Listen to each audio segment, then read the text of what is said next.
नमस्कार। पैट 2022 के लिए 22 दिन 22 वीडियो 22 पीडीएफ सीरीज में आपका बहुत बहुत स्वागत है। आज हम शुरू करेंगे।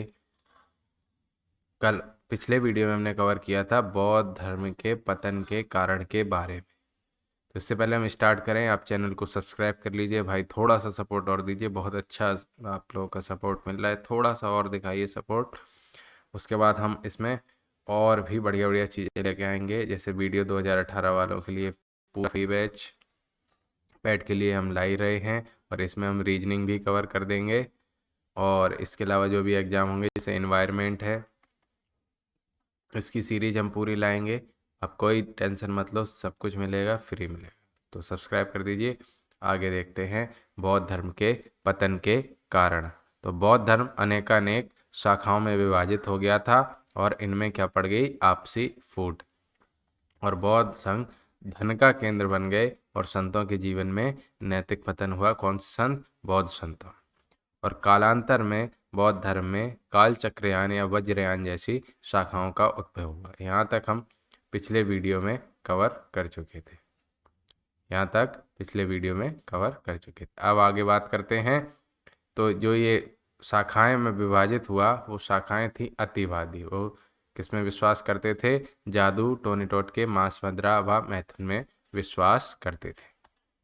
कुल मिला के ये बन गए सब अतिवादी, अय्यास किस्म के लोग। अय्यास किस्म के लोग बन गए, तो इनका बौद्ध धर्म का पतन होने लगा। और बौद्ध धर्म ने भी बाद में, देखिए, बौद्ध धर्म का प्रादुर्भाव ही इसलिए हुआ क्योंकि हिंदू धर्म में बहुत ही कुप्रथाएं थी, उनको दूर करने के लिए ही तो बौद्ध धर्म आया। लेकिन बाद में ये भी उन्हीं कुप्रथाओं को अपनाने लग गए। दूसरी बात, ब्राह्मणों ने, देखिए, पहले जो है धर्म का ठेका जिसने ले, ठेका शब्द इसलिए बोलते हैं क्योंकि उनके अलावा कोई और नहीं ऐसा धर्म से संबंधित निर्णय लेता था, तो वो ठेका ले रखा था ब्राह्मणों ने।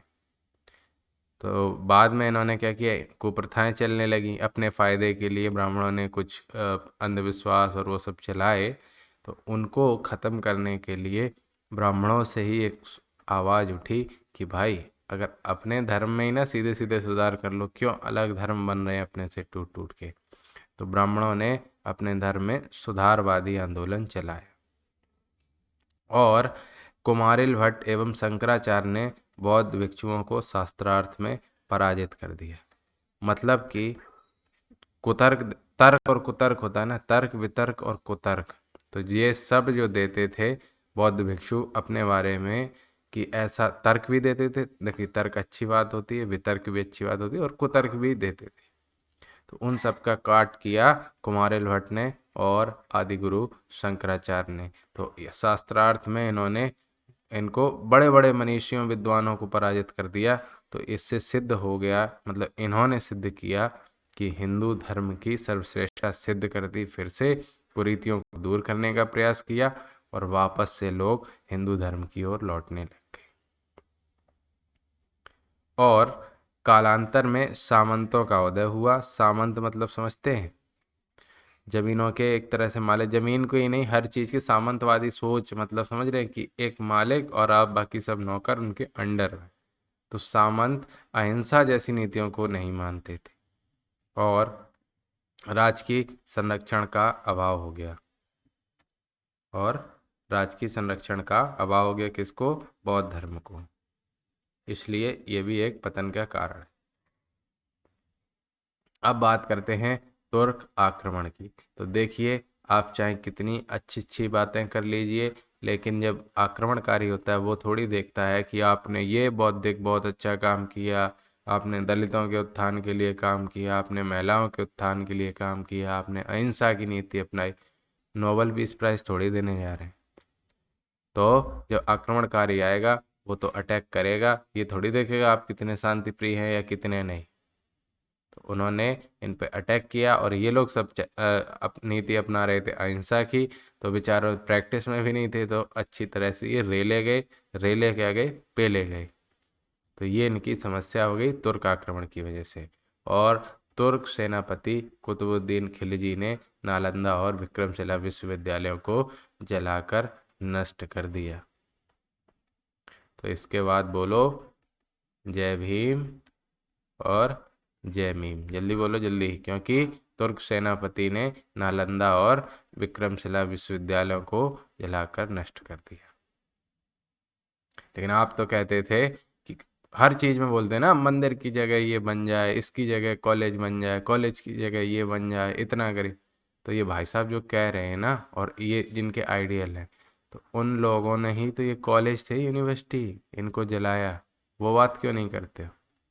तो वो भी जान लेना जरूरी है। देखिए, उस बात को लेके बैठ जाना गलत है, लेकिन जान लेना जरूरी है कि किसने क्या किया, और नालंदा और विक्रमशिला को दान देने वाले कौन थे। इसमें ज़्यादातर हिंदू व जैन एवं बौद्ध राजा थे। ध्यान रखने वाली बातें हैं, इतिहास से सीखना चाहिए। अब आते हैं जैन धर्म के बारे में। तो इससे भी एक क्वेश्चन बनना ही बनना है पैट में। तो संस्थापक ऋषभदेव आदिनाथ, 21वें गुरु नेमिनाथ जी, 22वें गुरु अरिष्ट नेमि, और 23वें और 24वें गुरु की ऐतिहासिक जानकारियां मिलती हैं। 23वें गुरु पार्श्वनाथ जी, ठीक है। और पिता इनके कौन थे? अश्वसेन, काशी के राजा थे। माता वामा थी। पार्श्वनाथ जी को सम्मेद नामक पर्वत पर ज्ञान की प्राप्ति हुई थी। और पार्श्वनाथ जी ने 4 व्रत दिए। कौन कौन से? वो थे सत्य, अहिंसा, अस्तेय, अपरिग्रह। और 24वें गुरु आ गए भगवान महावीर स्वामी। 24वें गुरु भगवान महावीर स्वामी, ये थे अपने 24वें गुरु। इनके बचपन का नाम वर्धमान। जन्म 540 कई जगह लिखा होता है, कई जगह 599 ईसा पूर्व। जैसा ऑप्शन में हो, दोनों एक साथ नहीं मिलेंगे, एक ही मिलेगा, देख लेना आप, ठीक है। और जन्म स्थान कुंडग्राम, बिहार। पिता का नाम इनके सिद्धार्थ था। माता त्रिशला थी, और लिच्छवी शासक चेटक की बहन थी। चेटक की बहन थी। महावीर स्वामी की पत्नी जो थी, वो थी यशोदा। पुत्री थी वो प्रियदर्शना। अड़ोजा नाम भी कई जगह मिलता है। वंश था ज्ञात्रक कुल, ठीक है। और भाई थे नंदीवर्धन। और महावीर स्वामी ने भाई की अनुमति से घर से त्याग कर दिया। भद्रबाहु के कल्पसूत्र के अनुसार भगवान महावीर ने गृह त्याग के 13 महीने पश्चात वस्त्र भी त्याग दिए। अभी तक श्वेतांबर थे, अब वो क्या बन गए थे? दिगंबर बन गए थे। और भगवान महावीर ने किस वर्ष की आयु में गृह त्याग किया? तो आंसर है 30 वर्ष। लेकिन अगर बौद्ध धर्म में बुद्ध के बारे में पूछे तो उनका है 29 वर्ष, ठीक है। और 42 वर्ष की अवस्था में जुम्बिका ग्राम में ऋजुपालका नदी के तट पर कौन से वृक्ष के नीचे, सबसे इंपॉर्टेंट, कौन से वृक्ष? तो साल वृक्ष के नीचे महावीर स्वामी को ज्ञान की प्राप्ति हो गई। आप देख लो, सब कुछ मिला जुला है, कुछ भी अलग नहीं है। भगवान महावीर स्वामी ने सर्वप्रथम किसको उपदेश दिया? ब्राह्मणों को उपदेश दिया। और जिन्हें क्या कहा गया? गणधर कहा गया। और भगवान महावीर स्वामी की मृत्यु के समय केवल एक गणधर कौन जीवित था? वो थे सुधर्मन। और भगवान महावीर का प्रथम शिष्य जामाली था, जो उनका दामाद भी था। और भगवान महावीर के विरुद्ध पहला विद्रोह भी किसने किया? जामाली ने किया। और भगवान महावीर के विरुद्ध दूसरा विद्रोह किसने किया? वो किया तीस गुप्त ने। और 72 वर्ष की आयु में पावापुरी बिहार में महावीर स्वामी की मृत्यु हो गई। देखिए, विद्रोह होता क्यों? जब भी कोई दार्शनिक या किसी को ज्ञान की प्राप्ति होती है और कुछ आपको शिक्षा देता है, तो मनुष्य की प्रकृति बिल्कुल न्यूटन के पहले नियम के अनुसार होती है कि वो जैसा है वैसे में ही बना रहना चाहता है। अगर आप उसको चेंज करने का प्रयास करेंगे तो उसमें कुछ ना कुछ लोग विरोध करेंगे। समझ रहे हैं? जैसे मान लीजिए पेंशन सिस्टम ही है, तो मनुष्य चाहेगा कि यही फल हमें मिलता रहे, ओल्ड पेंशन। अगर चेंज करेंगे तो मनुष्य विरोध करेगा। सरकार विशेष की बात नहीं कर रहे हैं, पिछली सरकारों की भी बात कर रहे हैं, तब भी यही हुआ, अब भी यही हुआ, आगे भी ये होता रहेगा। किसी की भाई, आपकी, मेरी, पड़ोसी, किसी सरकार आए, फर्क नहीं पड़ता। मैं बस ये बताना चाह रहा हूँ कि मनुष्य की प्रकृति है कि जैसे हो भाई, मुझे वैसे ही पड़ा रहने दो। उसे बदलने का प्रयास करोगे तो विरोध होगा, और विरोध का सामना तो महावीर स्वामी ने भी किया था, और विरोध का सामना तो गौतम बुद्ध ने भी किया था। शिक्षाओं की बात करें तो पांचवा व्रत ब्रह्मचर्य जो दिया वो महावीर स्वामी ने दिया। एक इम्पोर्टेंट क्वेश्चन है कि पांचवा व्रत ब्रह्मचर्य किसने जोड़ा, तो वो भगवान महावीर स्वामी ने। भगवान महावीर स्वामी ने व्रतों को दो भागों में विभाजित किया।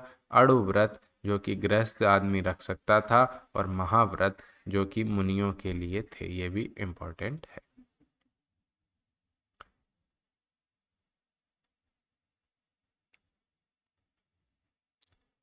अब आते हैं ज्ञान के प्रकार। ज्ञान के प्रकार, तो मति मतलब होता है ना, मति मारी गई, तो इंद्रिय जनित ज्ञान, और ये किसको होता है, पशुओं को भी होता है। श्रुति सुनकर होने वाला ज्ञान। अवधि दूसरे देश का ज्ञान। मना पर्याय किसी के मन की बात जान लेना। कैवल्य अंतिम एवं संपूर्ण ज्ञान। यह केवल किनको होता है, तीर्थंकारों को। यह केवल किनको होता है, तीर्थंकारों को। जीव, इसमें चेतन तत्व या आत्मा भी कहते हैं, और पुद्गल जो जड़ तत्व है, उनको जैन धर्म में क्या कहा गया है, पुद्गल कहा गया है। बंधन, जब कर्म पुद्गल जीव से चिपक जाते हैं तो जीव बंधन में पड़ जाता है, मतलब मोह माया में पड़ जाता है। आश्रव, कर्म पुद्गल का जीवों की तरफ होने वाला प्रवाह। संवर, जीव की तरफ होने वाले कर्म पुद्गलों के प्रवाह का रुक जाना। निर्जरा, जीव से चिपके हुए कर्म पुद्गल का पृथक हो जाना, निर्जर हो गया। तो कुल मिला के आप पुद्गल ऐसे समझो जो जड़ तत्व है, और जीव क्या है, चेतन तत्व, जिसको बोलते हैं आत्मा। ठीक है, जड़ और चेतन तत्व जिसको बोलते हैं आत्मा। मोक्ष, मुक्ति, जब अंतिम कर्म पुद्गल जीव से झड़ जाता है या पृथक हो जाता है तो उसको क्या कहते हैं, मोक्ष कहते हैं। और जीव जो है वो सिद्ध शिला पर विश्राम करता है। जैन दर्शन के अनुसार जीव को अनंत चतुष्टय प्राप्त हो जाता है। जैसे क्या क्या, उसको अनंत ज्ञान, अनंत दर्शन, अनंत वीर यानी कि अनंत बल, और अनंत आनंद की अनुभूति होती है। ये बाकी एग्जाम जैसे CA PA वगैरह के लिए बहुत इंपॉर्टेंट है, पैट के लिए उतना इम्पोर्टेंट नहीं है। कौन कौन, अनंत ज्ञान, अनंत दर्शन, अनंत वीर, अनंत आनंद।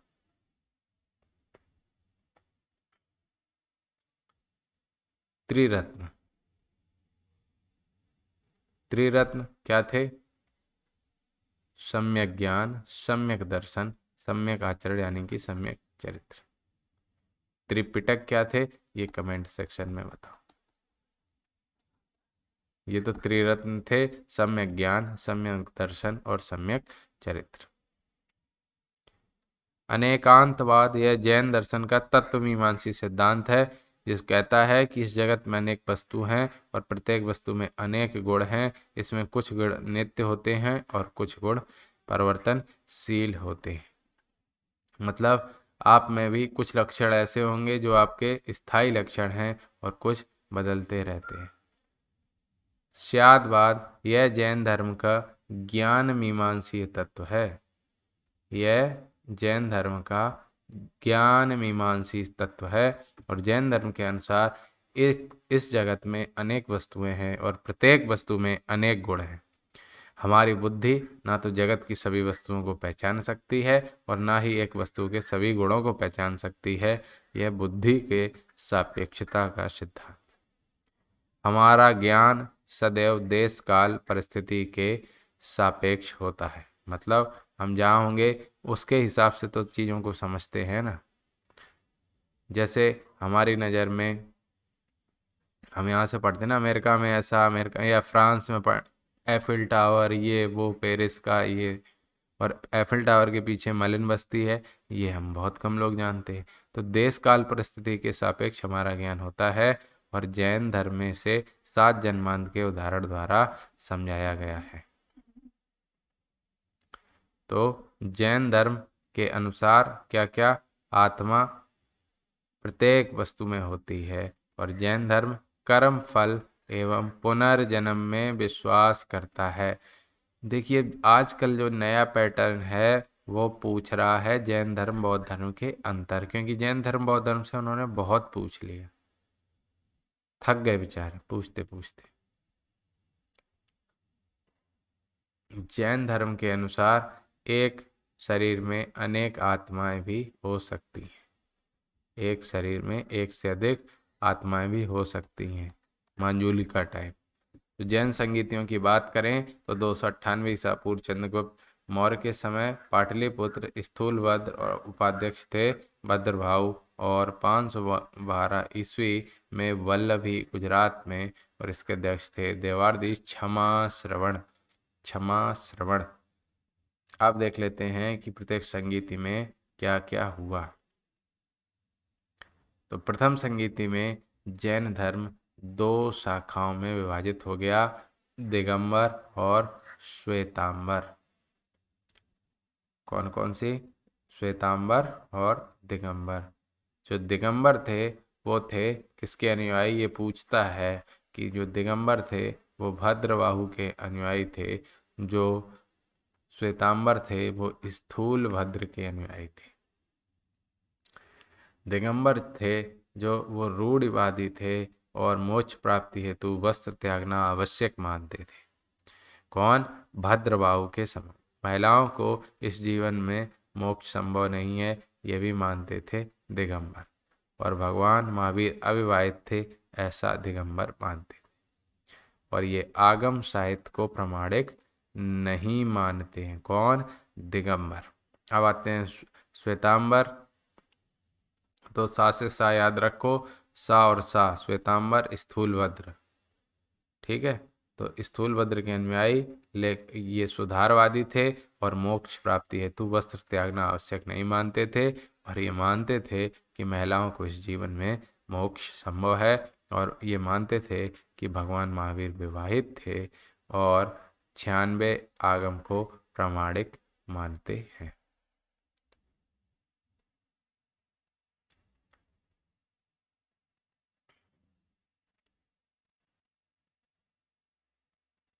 दिगंबर में भी पंथ थे, 20पंथी, तारापंथी और थेरापंथी।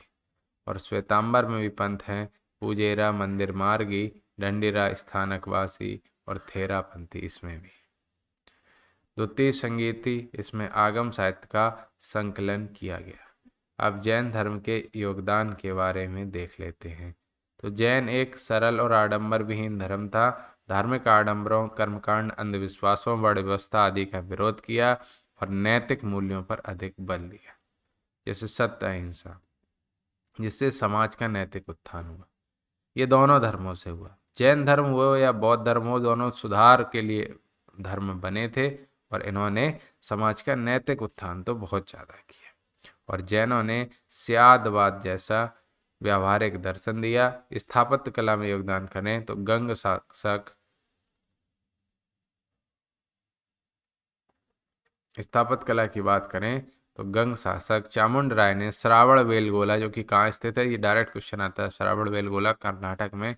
बाहुबली की मूर्ति का निर्माण किसने कराया? गंग शासक चामुंड राय ने। ये इम्पोर्टेंट है। और रणकपुर एवं देलवाड़ा में सुंदर मंदिरों का निर्माण कराया गया। मथुरा एवं अमरावती शैलियों में जैन धर्म से संबंधित मूर्तियों का निर्माण कराया गया। और गांधार शैली में जी नहीं, इसमें ज़्यादातर मूर्तियां बौद्ध धर्म से संबंधित है। केवल मथुरा अमरावती शैली जैन धर्म से संबंधित। बाघ व एलोरा की गुफाएं जैन धर्म से संबंधित चित्र रखती हैं, जबकि अजंता किसकी? बौद्ध धर्म से संबंधित। जैनों ने शिक्षा के केंद्रों को विकसित किया, जिन्हें क्या कहा गया? उपासरा। उपासरा। और जैनों ने आर्थिक सुधार किए, जिससे क्या हुई? अर्थव्यवस्था विकसित हुई। वो तो आज भी दिखता है। जैन धर्म और बौद्ध धर्म में पहले समानताएं देख लेते हैं। तो जैन धर्म और बौद्ध धर्म दोनों अनीश्वरवादी दर्शन, ईश्वर को नहीं मानते, दोनों नास्तिक दर्शन हैं और वेदों को स्वीकार नहीं करते। ये नहीं मानते कि दुनिया में वेदों जैसी कोई चीज भी थी। कोई बात नहीं, अपने अपनी मान्यताएं हैं। और दोनों कर्म फल सिद्धांत एवं पुनर्जन्म में विश्वास रखते हैं। ये क्वेश्चन आता है कि पुनर्जन्म मानते हैं? हाँ जी, दोनों मानते हैं। दोनों धार्मिक आडंबर एवं सामाजिक असमानता का विरोध करते हैं, करना भी चाहिए। और दोनों के संस्थापक कौन थे? क्षत्रिय राजकुमार थे। ये तो और अच्छी बात है। दोनों ने आर्थिक सुधार किए, ये भी जरूरी है। और दोनों ने नैतिक मूल्यों पर अत्यधिक बल दिया, इसमें कोई दो राहें है ही नहीं। बहुत अच्छा काम किया समाज के लिए। अब बात करें जैन धर्म व बौद्ध धर्म में असमानताओं के बारे में। तो जैन धर्म और बौद्ध धर्म, तो जैन धर्म अतिवाद या कठोरता में विश्वास करते हैं। कठोरता कैसे? कठोरता का मतलब हो गया कि अहिंसा में पूर्णतया विश्वास करते थे। मतलब ये सोचते हैं कि अगर खेती भी करेंगे ना तो उसमें कुछ हल के नीचे केंचुए मर जाएंगे, तो ये भी हिंसा हो गई। तो ये इसको भी अपराध सा मानते। बौद्ध धर्म उदारवादी है, मांस खाने की भी अनुमति दे देता है। जैन धर्म में मोक्ष की व्याख्या की गई है और बौद्ध धर्म में निर्वाण की व्याख्या नहीं की गई। इसके बारे में पूछने पर भगवान बुद्ध मुस्कुरा दिया करते थे। जैन धर्म नित्य व अनित्यवाद में विश्वास करते हैं। बौद्धों के अनुसार जगत परिवर्तनशील है, ये क्षणिकवाद में विश्वास करते हैं। नित्य आत्मा में विश्वास करते हैं और बौद्ध धर्म विज्ञानों के प्रवाह को ही आत्मा मानते हैं। जैन धर्म का विस्तार केवल भारत में हुआ, जबकि बौद्ध धर्म इंटरनेशनल लेवल पर फैला हुआ धर्म बना। एक एडिशनल इंफॉर्मेशन, 301 ईस्वी में ईसाईयत स्वीकार करने वाला प्रथम देश वो था आर्मेनिया। अब हम पटकथा लिख रहे हैं किसकी? मौर्यों के आगमन की। आगमन मतलब कि मौर्यों ने कैसे फिर साम्राज्य विस्तार धीरे धीरे करना शुरू किया। ठीक है, तो इसमें थोड़ी सी additional information. Mother Teresa Macedonia की थी और सुकरात का शिष्य था प्लेटो, और प्लेटो का शिष्य था अरस्तु एरिस्टोटल जिसको बोलते हैं। सुकरात का शिष्य प्लेटो और प्लेटो का शिष्य अरस्तु जिसको बोलते हैं एरिस्टोटल। ये एडिशनल इंफॉर्मेशन। अब आते हैं ग्रीक यूनानी आक्रमण पर। तो ग्रीक यूनानी आक्रमण, अलेक्जेंडर या फिर सिकंदर। उसके पिता का नाम फिलिप। गुरु कौन थे? अरस्तु। मकडोनिया जिसको बोलते हैं मैसिडोनिया उसका शासक था। और गांधार तक्षशिला के शासक आम्भी ने सिकंदर के समक्ष आत्मसमर्पण कर दिया था। और झेलम वितस्ता हाइडेस्पीस का युद्ध, ये इम्पोर्टेंट है हिस्ट्री के हिसाब से, वो 326 ईसा पूर्व में हुआ था। और सिकंदर वर्सेस पोरस हुआ था। सन याद करना है इसका। और किस नदी के किनारे पूछ ले हाइडेस्पीस का? तो ये हो गया झेलम नदी के किनारे, जिसका अन्य नाम, प्राचीन नाम क्या था? वितस्ता। अब आते हैं पोरस पर। तो पोरस का राज्य झेलम एवं चिनाब नदी के मध्य स्थित था। पोरस पराजित हुआ। सिकंदर पोरस की बहादुरी से प्रभावित हुआ एवं उसके राज्य को वापस लौटा। सिकंदर 19 महीने तक भारत में रुका। सिकंदर की सेना ने किस नदी को पार करने से मना कर दिया? बोले हम व्यास नदी को पार नहीं करेंगे। और सिकंदर मंडनीस नामक दार्शनिक से प्रभावित हुआ और वह कालानास नामक दार्शनिक को अपने साथ लेकर गया। और सिकंदर ने भारत में 3 शहर बसाए, निकेया, बहुकाफेला, बुकाफेला, अलेक्जेंड्रिया। ये भी नाम याद रख सकते हैं। 3 इतिहासकार सिकंदर के साथ भारत आए, वो बढ़िया नाम है। पहला जो याद करने वाला नियारकस, वो नौसेना का प्रमुख था। नियारकस नौसेना का प्रमुख था। आनेसिक्रेटस और अरिस्टोबुल्स, अरिस्टोब्यूलस भी कहते हैं। ये याद भले ही ना रहे, कोई दिक्कत वाली बात नहीं। अब शुरू होता है मौर्य वंश। तो ब्राह्मण साहित्य के अनुसार मौर्य कौन थे? शूद्र थे। और जैन व बौद्ध साहित्य के अनुसार मौर्य थे क्षत्रिय। और विशाखादत्त की मुद्रा राक्षस के अनुसार वृषल यानी कि निम्न वर्गीय थे। और रोमिला था, पर अब इनकी क्या ही माने, कुछ भी इनकी आजकल बची नहीं, कुछ भी बोलती हैं, फिर भी चलो मान लेते हैं। इनके अनुसार वैश्य थे और सर्वाधिक मान्य मत था कि क्षत्रिय थे। कुल मिला के जो भी थे बहुत प्रतापी राजा थे, बात खत्म हो गई। ठीक है, जो भी थे भारतीय थे और बहुत प्रतापी राजा थे, मौर्य वंश के राजा जो मैक्सिमम थे। इसमें भी चंद्रगुप्त मौर्य, जिनका शासनकाल 322 से 298 ईसा पूर्व रहा, और चाणक्य ने कितने में खरीदा था? 1000 कारसापर्ण में खरीद लिया था चंद्रगुप्त मौर्य को। फिर इसको शिक्षा दी तक्षशिला में, और यूनानी इतिहासकारों ने इसे सैंड्रोकोट्स व एंड्रोकोट्स के रूप में भी लिखा है। किसको? चंद्रगुप्त मौर्य को। विलियम जोन्स ने बताया कि चंद्रगुप्त मौर्य ही क्या है? सैंड्रोकोट्स। 305 ईसा पूर्व में सिकंदर के सेनापति सेल्यूकस निकेटर के साथ उसका विवाद हो गया, लड़ाई हो गई भाई की। फिर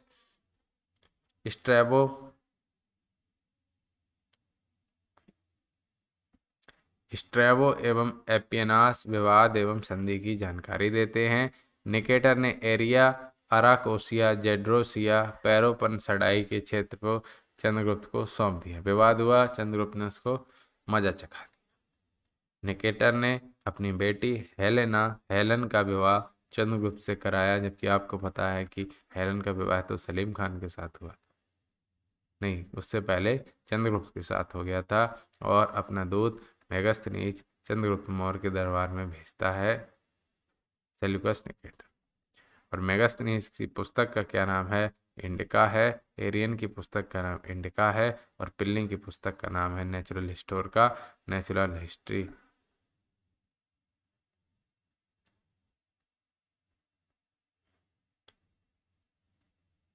अब आते हैं टालमी की पुस्तक, तो वो थी ज्योग्राफी। और एक कोई अज्ञात लेखक थे, वो लिखते हैं पीपल्स ऑफ द इरेथ्रियन सी। इसमें भारतीय बंदरगाहों की जानकारी मिलती है। चंद्रगुप्त मौर्य ने सेल्यूकस निकेटर को 500 हाथी दिए। भाई साले साहब जो बन गए थे, 500 हाथी दान में दिए। 298 ईसा पूर्व में चंद्रगुप्त मौर्य ने श्रवणबेलगोला में संलेखना या संथारा विधि द्वारा अपने प्राण त्याग दिए। अपने प्राण त्याग दिए किसने? चंद्रगुप्त मौर्य ने। कब? 298 ईसा। कौन सी जगह? श्रवणबेलगोला। ये जगह स्थित कहाँ है? कर्नाटक। तो ये कौन धर्म का अनुयायी हो गया? मूलतः जैन धर्म का अनुयायी था चंद्रगुप्त मौर्य। अब आते हैं बिंदुसार। ये बिंबिसार नहीं है, बिंबिसार हर्यक वंश का था। ये बिंदुसार है जो 298 से 273 ईसा पूर्व तक था।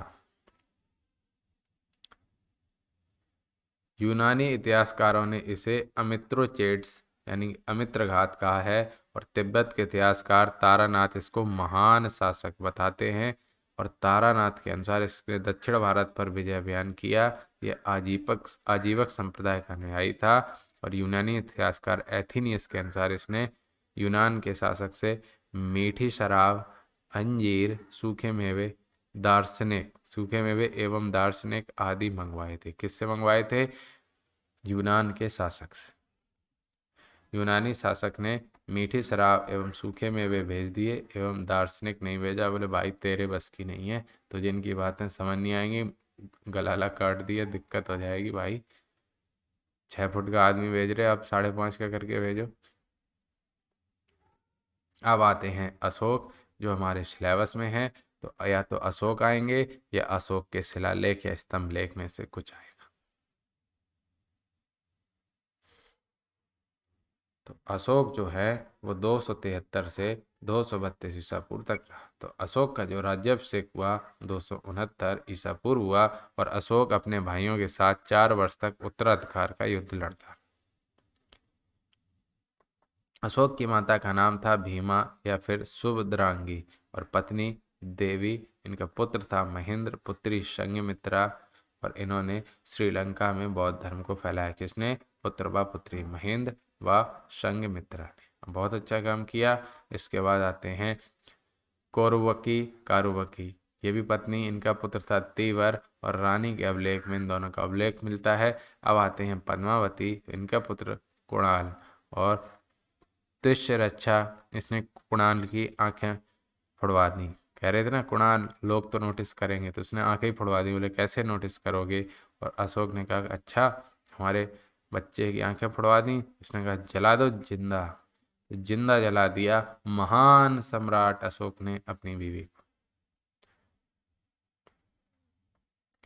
अपने शासनकाल के 8वें वर्ष में अशोक ने कलिंग पर आक्रमण कर दिया और कलिंग की जो राजधानी थी वो तोसली थी।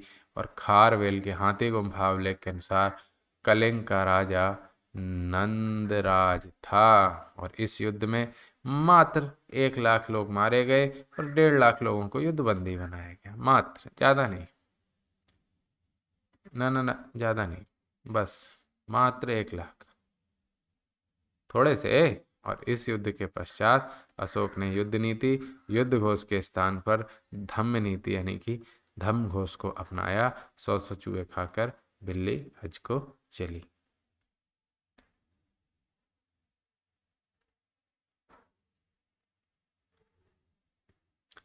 अशोक का धर्म, तो अशोक कल्लड़ की राजतरंगिणी जो जयसिंह लिखी व हर्ष के दरबार में, तो कल्लड़ की राजतरंगिणी के अनुसार अशोक पहले भगवान शिव का भक्त था और उसी ने श्रीनगर शहर बसाया और वहां पर शिव मंदिर का निर्माण कराया। अशोक ने नेपाल में ललित पाटन एवं उसकी पत्री चारुमती ने देवी पाटन नामक शहर बसाया।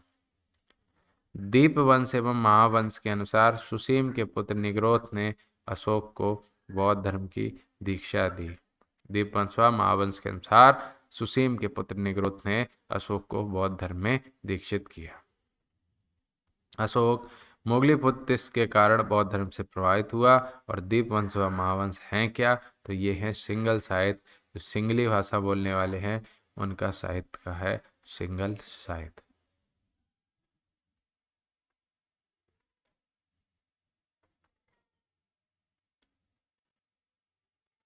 दिव्यावदान पुस्तक एवं चीनी यात्री भेनसांग के अनुसार उपगुप्त ने अशोक को बौद्ध धर्म में दीक्षित किया और अशोक ने अपने शासनकाल के 10वें वर्ष में बोध गया और 20वें वर्ष में लुम्बिनी की यात्रा करी। और भाब्रू अभिलेख से अशोक के बौद्ध होने की जानकारी मिलती है। अब बात करें अशोक के धम्म के बारे में।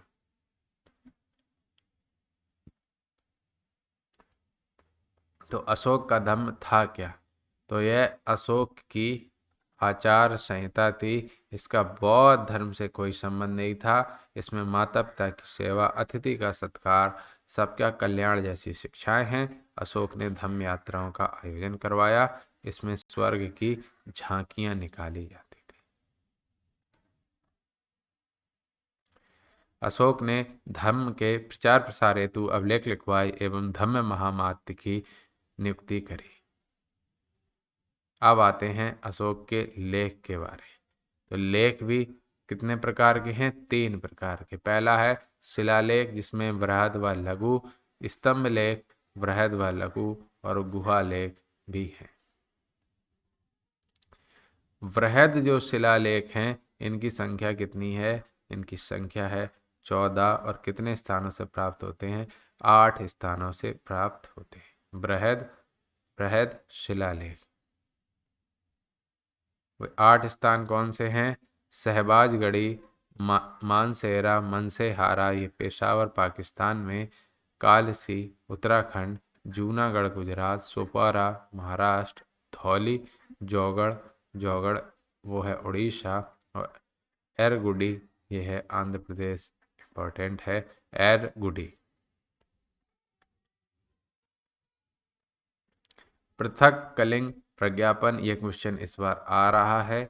ये क्वेश्चन इस बार आ रहा है कि अशोक का कौन से अभिलेख कलिंग युद्ध की जानकारी देता है, आक्रमण की। लेकिन तो वो है 13वां अभिलेख। लेकिन धौली व जौगड़ में समस्त प्रजा को अपनी संतान के समान कौन बता रहा है? वो बता रहा है अशोक। और 13वें अभिलेख में कलिंग आक्रमण की जानकारी है, यही क्वेश्चन आ रहा है। और लघु शिलालेख, इसमें अशोक की व्यक्तिगत जानकारियां मिली हैं, जो कैसे हैं, जैसे मास्की, गुर्जरा, उदय गोलम और नेटूर, इनमें अशोक के नाम का उल्लेख मिलता है। कई बार पूछा है, तो वो है मास्की, गुर्जरा, उदय गोलम और नेटूर।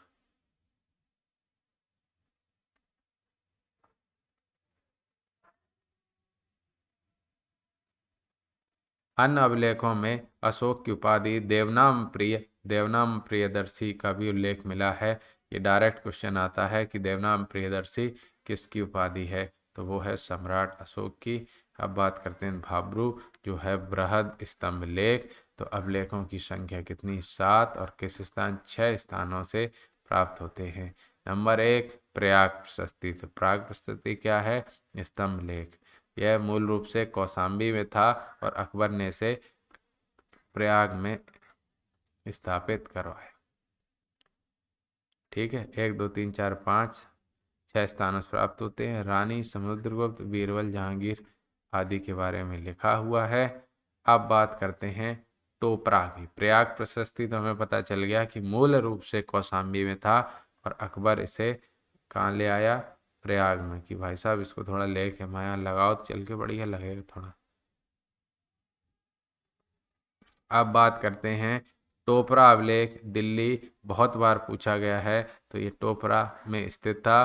फिरोज तुगलक ने इसे दिल्ली में स्थापित कराया। इस पर पूरे 7 अभिलेख मिलते हैं, एकमात्र है। और 7वें अभिलेख में जैन धर्म एवं आजीवक धर्म की जानकारी मिल रही है। कहाँ? दिल्ली के टोपरा अभिलेख। मेरठ दिल्ली अभिलेख मूल रूप से मेरठ में था, फिरोज शाह ने इसे दिल्ली में स्थापित करा दिया। लौरिया अर्राज, लौरिया नंदनगढ़ और रामपुरवा, ये कहाँ पे मिले? ये अभिलेख मिलते हैं बिहार।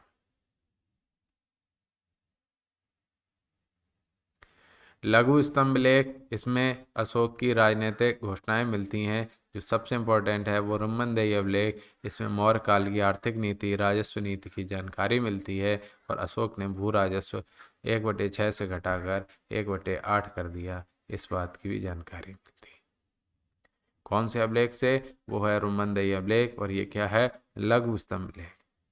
अब बात करें सारनाथ अभिलेख, सांची अभिलेख। तो इन अभिलेखों में अशोक बौद्ध संघ में फूट पड़ने वालों को जानकारी देता और चेतावनी भी देता है। कहता है कि जेल रहने लायक स्थान नहीं है एवं कैदी श्वेत वस्त्र धारण करते हैं।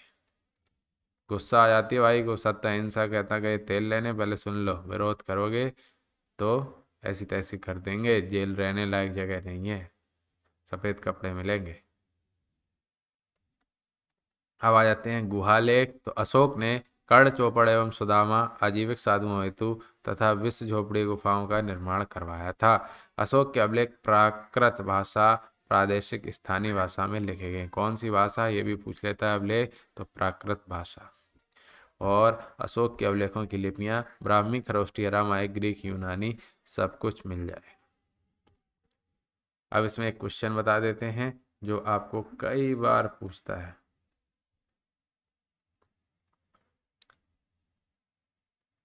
वो ये कि 1750 में टिफेंतर ने अशोक के अभिलेखों की खोज की। कभी नहीं पूछता है। पूछता है 1837 जेम्स प्रिंसेप ने। तो अशोक के अभिलेखों को पढ़ने वाला पहला व्यक्ति तो जेम्स प्रिंसेप, या फिर सन पूछ लेगा तो 1837, दोनों याद रखते हैं। अब बात करें तो सरकुना, जो कि कांधार अभिलेख है, उसको बोलते हैं सर ए कुना। ये अशोक का द्विभाषी अभिलेख है, ग्रीक व अरामाइक दो लिपियों में है। कौन? सरकुना कान या फिर कांधार अभिलेख।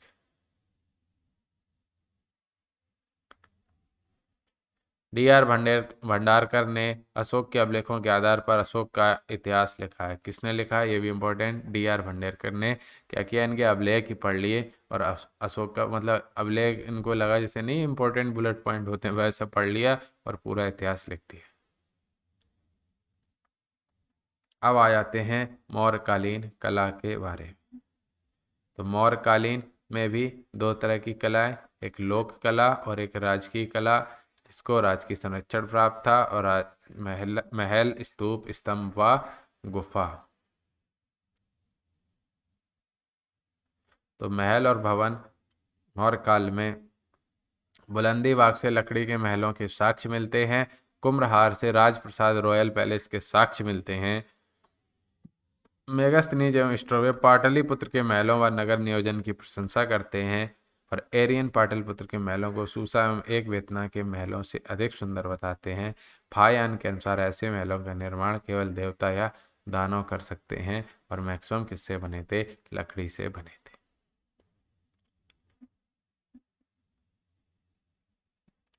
स्तूप स्तूप में बौद्ध साहित्य के अनुसार अशोक ने 84,000 स्तूपों का निर्माण करा दिया।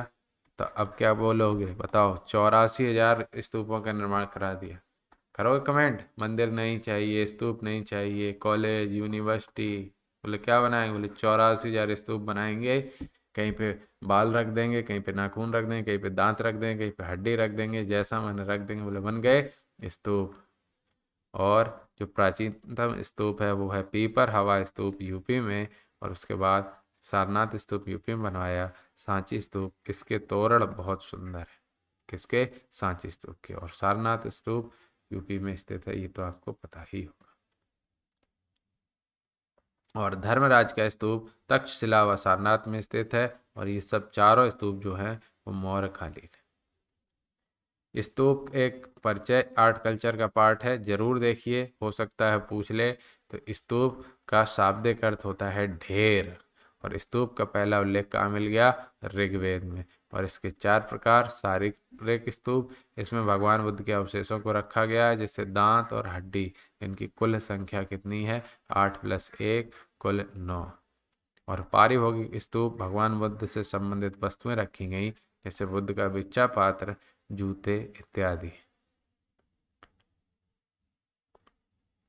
अब आते हैं उद्देश्य का स्तूप। तो भगवान से संबंधित स्थान व प्रतीक हैं। उसके बाद पूजार्थक स्तूप, आस्था के केंद्र के रूप में बनाए गए। तो इसकी टर्मिनोलॉजी समझ लीजिए।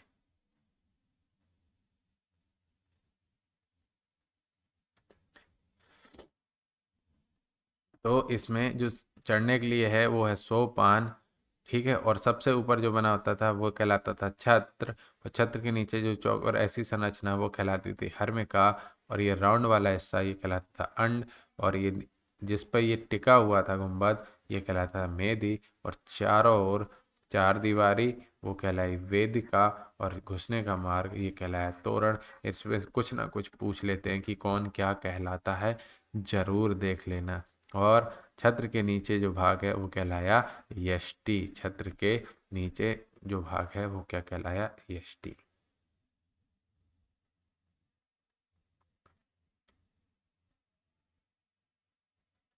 अब बात करें अमरावती स्तूप की। तो अमरावती सफेद संगमरमर से निर्मित है। कई जगह कलर बदल देगा, बोलेगा सत्य है असत्य है, तो आप देख लीजिए। अमरावती सफेद संगमरमर से स्थित है। इसका निर्माण व्यापार संघ श्रेणियों के प्रमुखों ने कराया था। 3री शताब्दी ईसा पूर्व का है। कौन सा? अमरावती स्तूप। आप देख लेते हैं धमेक स्तूप। यह क्या है? गुप्तकालीन स्थिति, सारनाथ यूपी। और साधारण ईंटों से निर्मित है। जो भी गुप्तकालीन चीज़ें होंगी वो ईंटों से निर्मित होंगी। और जो भी मौर्यकालीन चीज़ें होंगी उसमें ज़्यादातर लकड़ी का उपयोग होगा। और भारत स्तूप कहाँ स्थित है? ये एमपी में स्थित है। और धमेक स्तूप सारनाथ यूपी में स्थित है। धमेक स्तूप ये कहाँ है? एमपी में स्थित है। अब बात करें स्तंभ की। तो सारनाथ स्तंभ में 4 शेर मिले हैं। भारत का राष्ट्रीय प्रतीक है। इसके फलक पर भगवान बुद्ध के प्रतीक मिलते हैं। और हाथी, सांड, घोड़ा व शेर मिलते हैं। 22 तीलियों वाला अशोक चक्र मिलता है। और राष्ट्रीय ध्वज के अशोक चक्र 24 तीलियां। और अशोक स्तंभ सारनाथ संग्रहालय। ठीक है। ये देखिए, ये फलक है। ऊपर इसके खंबे के ये पशु आकृति बनी होती है। और ये बीच कैसा होता है? इसमें डिजाइन बनी होती है जिनको बोलते हैं कमल। और उसके नीचे का हिस्सा वो यष्टि कहलाता है। और ये देखिए, ये कमल कहलाता है। जो चौकोर हिस्से पे डिजाइन बने, कमल नुमा डिजाइन। सांची स्तंभ में 4 शेर हैं, 4 शेर सांची, और रुमनदेही में घोड़ा बना हुआ है। रामपुरवा में बैलवा शेर। आप रुमनदेही याद करें, बाकी छोड़ दें। रामपुरवा बैलवा शेर, वैशाली एक शेर, और संकीसा हाथी बना हुआ है। गुफाएं, तो अशोक ने कर्ण चौपड़, सुदामा और विश्व झोपड़ी का निर्माण कराया। दशरथ ने गोपिका गुफा का निर्माण कराया। कुछ इतिहासकार अशोक के स्तंभों को टेरियस के स्तंभों की नकल मानते हैं, लेकिन इसमें अंतर क्या है ये देख लीजिए। देखिए, स्थापत्य कला बहुत अच्छी थी मौर्य काल में। तो जो अशोक के स्तंभ हैं वो एक ही पत्थर से बने हैं, जबकि डेरियस अलग अलग पत्थरों को जोड़कर बना रहा है। और अशोक के स्तंभ बिल्कुल स्वतंत्र हैं, और डेरियस महल के हिस्से में बनाता है। और अवानमुखी कमल है, और इसमें सीधा कमल है। किसमें? डेरियस वाले में। वो नीचे पशु आकृति बनती है अशोक स्तंभ में, मानव आकृति बनती है डेरियस स्तंभ में। और स्तंभ सपाट हैं। कौन से? अशोक स्तंभ। और डेरियस में स्तंभ नालीदार हैं। लेख युक्त हैं अशोक स्तंभ, और डेरियस लेख विहीन है।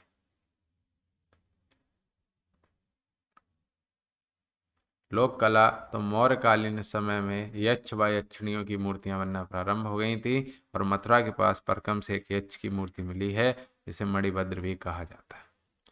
पटना के पास दीदारगंज से एक यक्षिणी की मूर्ति मिली है, जिसे चामार गृहणी या चंवर गृहणी कहा जाता है। और मथुरा के पास से मिली, उसे मणिभद्र कहेंगे, वो भी यक्ष की मूर्ति थी। धौली से पत्थर से काट कर बना हुआ एक हाथी मिला है, और बुलंदी बाग से एक पहिया मिलता है। प्रशासनिक व्यवस्था देख लें तो राजतंत्रात्मक वंशानुगत शासन व्यवस्था थी। चाणक्य का सप्तांग सिद्धांत प्रसिद्ध था। चाणक्य का अर्थशास्त्र राजनीति विज्ञान की प्राचीनतम पुस्तक है। और राजा की सहायता हेतु 18 मंत्री, जिन्हें तीर्थ कहा जाता था। 3-4 प्रमुख मंत्री क्या बोलते थे? मंत्रिण कहा जाता था। पुरोहित, युवराज, सेनानी। अन्य प्रसिद्ध तीर्थ। मंत्री, तीर्थ मतलब मंत्री। ये भी पूछ लेता है कि तीर्थ किन्हें कहते थे। अन्य प्रसिद्ध तीर्थ, तो जो समाहर्ता होता था वो राजस्व अधिकारी होता था। ये सारे इंपॉर्टेंट है। और सन्निधाता, वो कोषाध्यक्ष होता था। कर्मांतक, कल कारखानों का प्रमुख। अंतर्वार्षिक, अंगरक्षक सेना का प्रमुख। आठविक, वन विभाग का प्रमुख। दोबारिक, राजमहल की आवश्यकताओं की पूर्ति करने वाला। प्रशासता, पत्राचार विभाग का प्रमुख। इन तीर्थों के नियंत्रण में 26 विभाग होते थे, जिसके प्रमुख को अध्यक्ष कहते। एक बार फिर देख लीजिए। जो समाहर्ता था वो राजस्व अधिकारी था। सन्निधाता कोषाध्यक्ष था। कर्मांतक मूल कारखानों का प्रमुख था। अंतर्वशक अंगरक्षक सेना का प्रमुख था। आठविक वन विभाग का प्रमुख था। द्वारिक राजमहल की आवश्यकताओं की पूर्ति करने वाला था। और प्रशासता पत्राचार विभाग का प्रमुख होता था। इनके अंतर्गत 26 विभाग आते थे, जिसके प्रमुख को क्या बोलते थे? अध्यक्ष कहा जाता।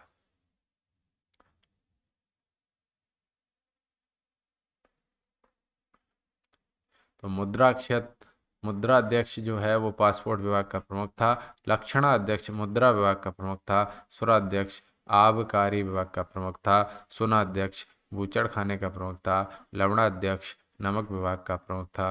गणकाध्यक्ष वेश्यावृत्ति विभाग का प्रमुख था। आखराध्यक्ष खनिज विभाग का प्रमुख था। पांड्याध्यक्ष व्यापार वाणिज्य का प्रमुख था। पौत्वाध्यक्ष नाप तौल विभाग का प्रमुख था। कुप्याध्यक्ष वन निरीक्षकों का प्रमुख था। प्रांतीय प्रशासन की बात कर लें कि कैसे चलाते थे, तो मौर्य साम्राज्य 5 प्रांतों में विभाजित था। और प्रांतों को क्या कहा जाता था? चक्र। प्रांतों को चक्र कहा जाता था। उत्तरा पक्ष में तक्षशिला, और कलिंग पथ में तोसली, प्राच्य पाटलिपुत्र पाटलिपुत्र, अवंती पथ में उज्जैन, और दक्षिण पथ में सुवर्णगिरी थी। अब बात करें सैन्य प्रशासन की, तो 6x6 की जोड़ी थी। 6 मौर्य सेना 6 भागों में विभाजित थी, जिनके नियंत्रण में 6 समितियां थीं। और प्रत्येक समिति में 5 सदस्य होते थे। ये बहुत इंपॉर्टेंट, मोस्ट इंपॉर्टेंट। मौर्य सेना 6 भागों में विभाजित थी और जिनके नियंत्रण में 6 समितियां थीं और प्रत्येक समिति में 5 सदस्य होते थे।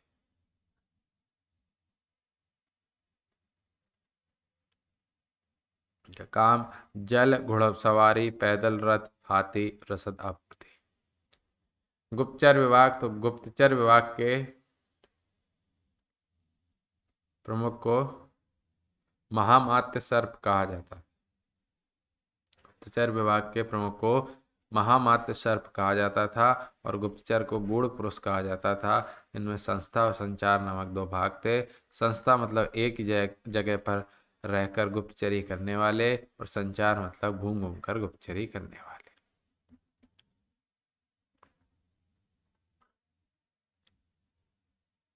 अब बात करें न्यायिक प्रशासन की, तो न्यायालय दीवानी व फौजदारी 2 तरह के थे।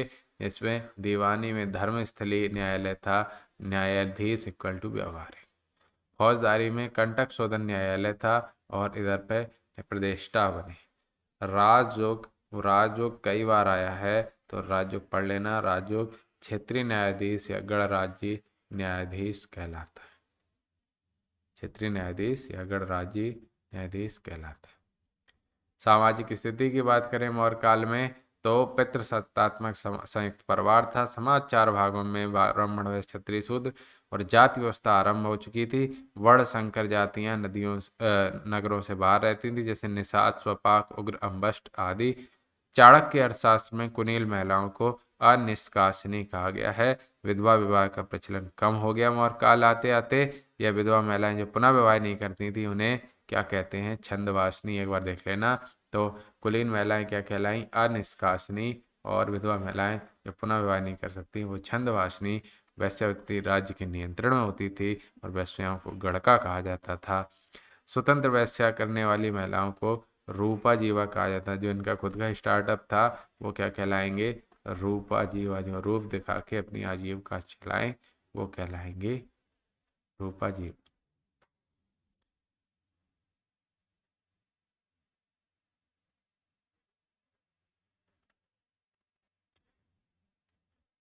पुरुष कलाकारों को रंगोपजीवी कहा जाता था और महिला कलाकारों को रंगोपजीवनी कहा जाता। मेगास्थनीज के अनुसार भारत में दास प्रथा का प्रचलन नहीं था। दास प्रथा का प्रचलन नहीं था। अर्थशास्त्र में 9 प्रकार के दासों का उल्लेख मिलता है। अशोक ने बंदियों को उत्पादन कार्यों में लगाया था। मेगास्थनीज के अनुसार भारत में अब अकाल नहीं पड़ते थे मौर्य काल आते आते। सैगोरा महास्थान नामक अभिलेखों से अकाल राहत कार्यों की भी जानकारी मिलती है। किसकी जानकारी? अकाल व राहत की जानकारी मिल रही है सैगोरा व महास्थान अभिलेख से। मेगास्थनीज ने शिव को डायनोसिस और कृष्ण को हेराक्लीज कहा है। मेगास्थनीज ने शिव को क्या कहा है? डायनोसिस और कृष्ण को हेराक्लीज। उसके अनुसार भारतीय देवताओं की मूर्तियां बनाते थे और भारतीयों को लिखना नहीं आता था, ऐसा मेगास्थनीज कहता है। और तलाक को मोक्ष कहते थे। आजकल भी मोक्ष के से कम नहीं है अगर छूटा छाटी हो जाए। जाति कहाँ है? बड़ी मुश्किल से जाति। आर्थिक स्थिति, तो कृषि आधारित अर्थव्यवस्था थी। उद्योग मात्रक, बिना सिंचाई के साधनों से अच्छी ये बहुत इंपॉर्टेंट। उद्योग मात्रक, तो ये बिना सिंचाई के साधनों के अच्छी फसल पैदा करने वाली भूमि। और सीता क्या कहलाती थी? ये भी इंपॉर्टेंट है। वो राजकीय भूमि। इस भूमि से 1/2 कर वसूला जाता था। भाग जो भू राजस्व कर जो 1/6 था, यूनानी इतिहासकारों के अनुसार 1/4 था। यूनानी इतिहासकारों के अनुसार सिंचाई कर 1/5 से 1/3 था। अलग अलग टैक्स रेट होंगी, बेचारे लिखते लिखते कंफ्यूज हो गए। ठीक है। बेगार प्रथा को विष्ट या विष्टि कहा जाता था। उद्योग धंधे विकसित अवस्था में थे एवं राज्य के नियंत्रण में थे। सूती वस्त्र उद्योग प्रमुख उद्योग था। अर्थशास्त्र में कुम्हार का उल्लेख कहीं पे भी नहीं मिल रहा है। देख लेना, कहीं पे भी नहीं मिल रहा है, ध्यान रखने वाली बात। अब मुद्रा प्रणाली आरंभ हो गई किस काल में? मौर्य काल आते आते। और सोने का सिक्का सुवर्ण कहलाया और चांदी का सिक्का कांसारपड़, जिसको 1000 कांसारपड़ में किसने खरीदा था? चाणक्य ने। किसको खरीदा था? चंद्रगुप्त मौर्य को। कांसारपड़ या धरड़ या पड़, ये चांदी का सिक्का कहलाता था। सोने का सिक्का सुवर्ण और तांबे का सिक्का भासक या काकनी कहलाता था। बहुत बहुत इंपॉर्टेंट, बहुत बहुत। और ये सिक्के आत यानी कि पंचमार्क थे, माने ये प्रॉपर सिक्का, इस पे मोहर मार्क लगा हुआ है, धसा हुआ धब्बा, वही कहलाया पंचमार्क सिक्के या फिर आहत सिक्के। पंचमार्क सिक्के या फिर आहत सिक्के।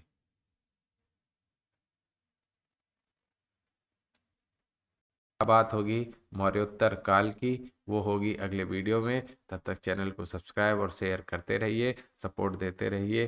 फिर देखिए मज़ा, सब कुछ फ्री रहेगा यहाँ पर। हमारा प्लान ये है कि इतना फ्री रखो कि जिस पे हैं तो वो तो बेचारा ले ही लेगा, जिस पे नहीं है वो भी पढ़ने से दुखी ना रहे। बहुत बहुत धन्यवाद।